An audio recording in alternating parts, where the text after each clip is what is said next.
બોલતા ને ચાલતા એ તો બધાને આવડે ભગવાન, પણ સારું બોલતા આવડે તો સમજવાનું ભગવાનની કૃપા છે. પરા મધ્યમાં ને વેખરી વાણીના 3 પ્રકાર છે. હા, પણ વાણી ખવરાવે લાડમાં ને વાણી ખવરાવે માર. વાણી વિચારી વાપરીએ તો ઉતરીએ ભવ પાર. એક વાણી એવી હોય કે ગામમાં વાટે બેઠા હોય કે જાય તો 5 જણા આપણને એમ કે આવો આવો બેસો બેસો, અને એક જણો બજારે નીકળે તો બધા ઊભા થઈને ઘીરે વ્યા જાય કે હવે આવડો આવ્યો હાલો આપણે જઈએ. હવે નહીં મજા આવે, હવે બગડ્યું બધું. આનંદ કહે પર માણદા માણ હે ફેર, 1 લાખો દેતા નહીં મળે, એક ત્રાંબિયાના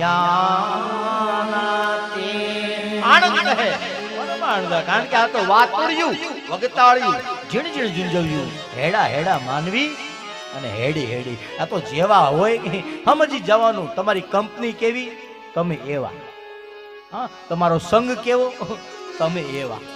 બળ કર્ણમાં ઓછું નહોતું, બળ દુર્યોધનમાં ઓછું નહોતું, બળ દાદા ભીષ્મમાં ઓછું નહોતું, પણ સાઈડ અધર્મની હતી એટલે એનું બળ કામ આવ્યું નહીં. બળ ગમે એટલું હોય એનાથી કાંઈ જાજો ફેર નથી. એ તમે કંપની કોની છે, તમે કોની સાથે બેસો છો, તમે કોની વાત માનો છો, તમે કોનું કયું કરો છો, તમે કોના વિચારો માર્યો છો. ભગવાન મારા અને તમારા જીવનની અંદર એનો બહુ મોટો રોલ હોય. અને એટલા માટે સંગ કરીએ તો એનું કરીએ જ્યાંથી કંઈક રિફંડ મળવાનું છે, કંઈક વિચાર કંઈક પ્રાપ્ત કરવાનું છે. પછી એટલા માટે હું તો વારા ઘડીએ કહું કે અહીંથી ગુજરી જઈએ. હા, ગુજરવાનું તો પાકું છે, મરી જ જવાનું છે. તમારે નહીં જવું હોય ને તો જમડા લઈ જશે મારી, તોય જવું તો પડશે. પણ જઈએ એ પહેલા એક વાત કબીર કહે છે, જબ આયો તું જગત में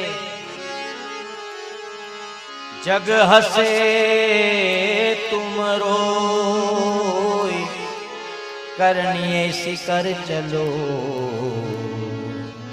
आप हसे.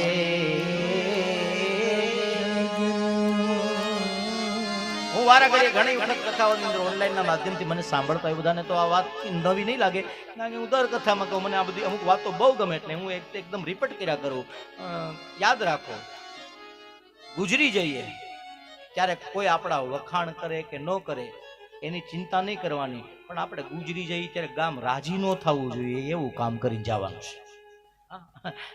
આપણે જઈએ આવો ન કે કઈ નહીં, હાલો ન કીધું ચિંતા નથી, પણ ઊભા થઈ તો વાહેથી 2 હાથ પછી હસ માંડ ક્યાં. અને યાદ રાખજો પછી તો એમાં નિયમ હોય પાછો, હજી એક સ્ટેપ આગળ વ્યા જાઓ, હજી એક સ્ટેપ આગળ. ગમે એટલા સારા માણસ હોઈએ બાપુ, ગમે એટલા સારા માણસ, ગમે એટલા સારા માણસ હોઈએ, પણ 5 જણા એવા હોય સમાજમાં, પરિવારમાં, ગામમાં, એને તમે દીઠે ગમતા ન હોય.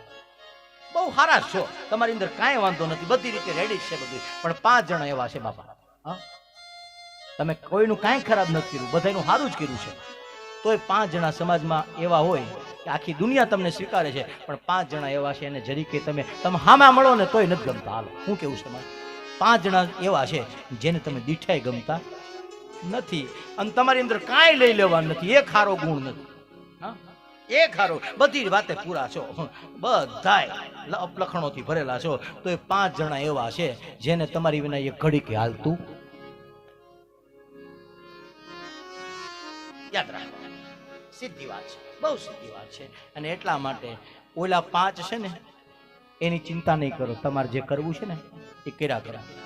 રાજેશ્વરાનંદ ગિરિજીનું વાક્ય છે, રામાયણના બહુ સારા વક્તા હતા. એ કહેતા, જબ हाथी गांव में निकलता है ना तो कुत्ते भौंकते हैं.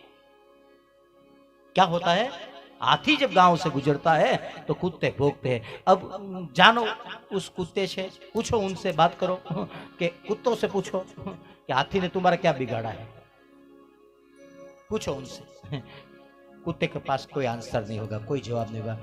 કૂતરાને પૂછજો, હાથીને શું કરવા ભેં ભેં થયો, એને કાંઈ બગાડ્યું છે નથી, નાતે નેડો નથી, એકબીજાનો ખોરાક, એકને ગામમાં રહેવું, એકને સીમમાં રહેવું, હા, કાંઈ લેવા દેવા નથી, કાંઈ લેવા દેવા, તોય ઓલા નીકળેલા ઓલા ભે કૂતરાને પૂછો શું વાંધો, કૂતરાનો વાંધો કઈ નથી, અને વાંધો એટલો છે કે આ મોટો કેમ છે, આવડો મોટો કેમ છે. કૂતરાને એટલો જ નાનો એટલો અમથો વાંધો છે, અને એની હાટુ થઈને બિચારા દાંત તોડી નાખે, અડધી રાત સુધી ભીહા કરે જ્યારે હાથી નીકળે ત્યારે. બસ હાથીની ફરજ છે ત્યારે. તો એ હાથી તો જ હાથી, જો કૂતરા વારે બાંધવા ન જાય તો. हाथी होय અને કૂતરાનો જવાબ દેવા પાછો વળે તો હાથી જ નથી. जब हाथी निकलता है तो कुत्ते भौंकते हैं, लेकिन कुत्ते के भौंकने से हाथी को कोई फर्क नहीं पड़ता, काई फेर पड़तो નથી.